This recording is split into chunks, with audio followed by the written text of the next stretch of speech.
Hey guys, so are you ready to continue day 2 of our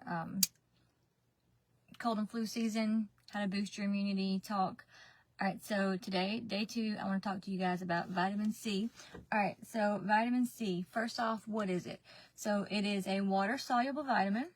So water-soluble vitamin, there's 2 types of vitamins. Remember, we got fat-soluble and water-soluble. So vitamin C is a water-soluble vitamin. It promotes things like collagen growth, connective tissue. It's an antioxidant. It's really good at eliminating free radicals. It is a neurotransmitter aid, so it really helps in the body, like connecting with signals.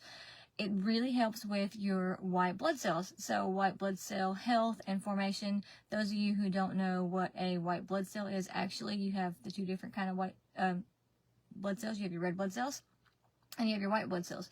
White blood cells are used for attacking foreign bodies or things that are wrong in the body.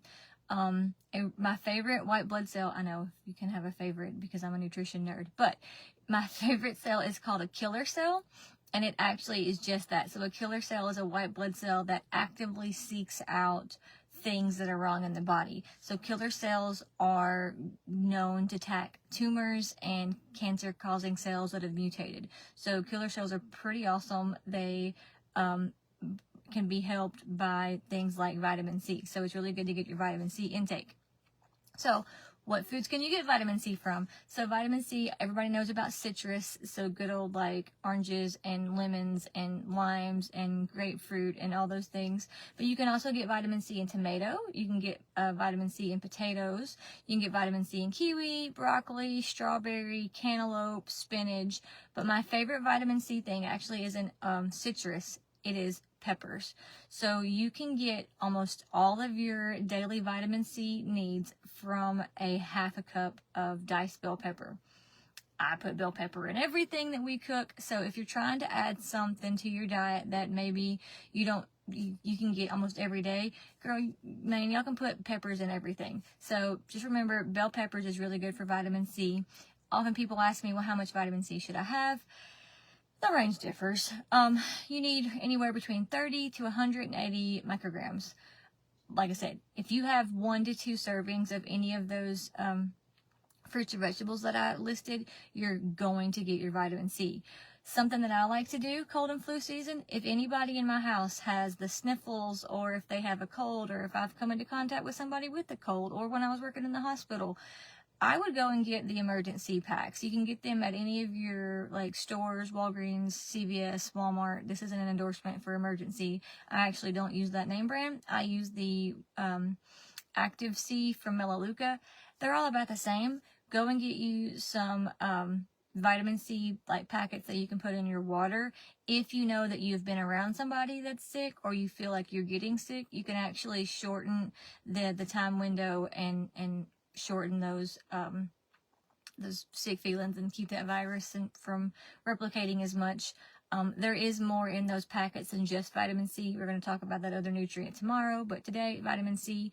And then I wanted to end with my favorite nutrition story. I know it's weird that I have a nutrition story, but I have a favorite one. So I'm going to take you guys on a little trip. So let's picture 200, 300 years ago, and you're on a ship.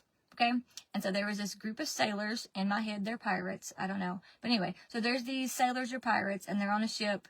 And what happens when somebody gets sick on a ship?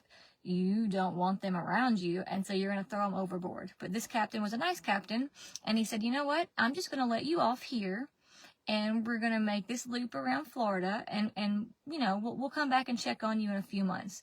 So what were these guys...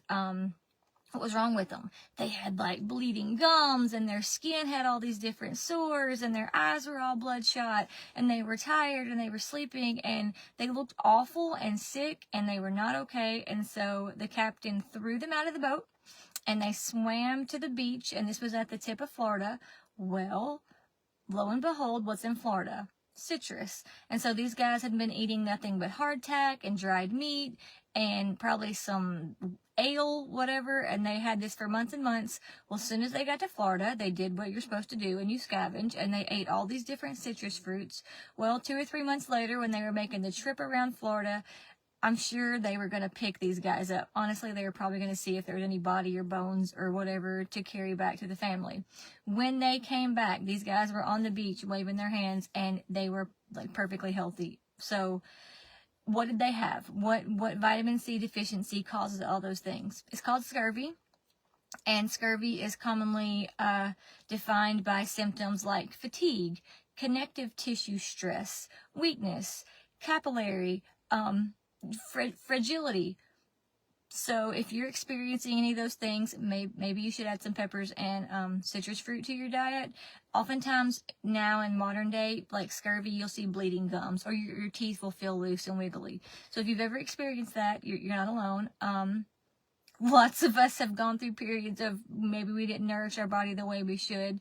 So just add some orange juice to your day, or put some diced peppers in your omelet, or some peppers and tomatoes in a pasta sauce, and you'll be fine.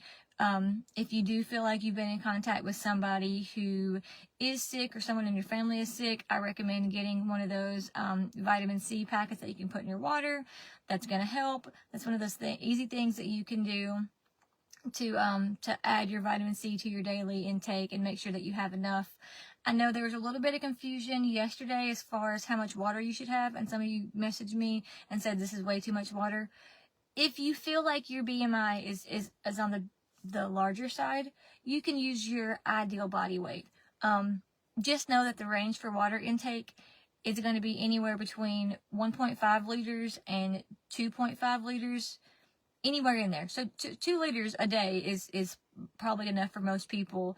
Don't really go less than 1.2 liters if you're smaller.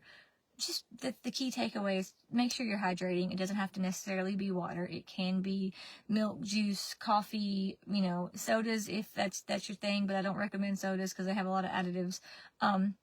So yesterday, fluids. Today, vitamin C, which is a water-soluble vitamin, so they kind of piggyback on each other.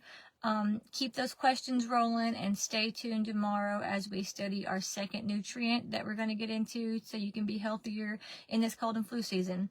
Thank you guys for watching. I hope I helped somebody today. God bless.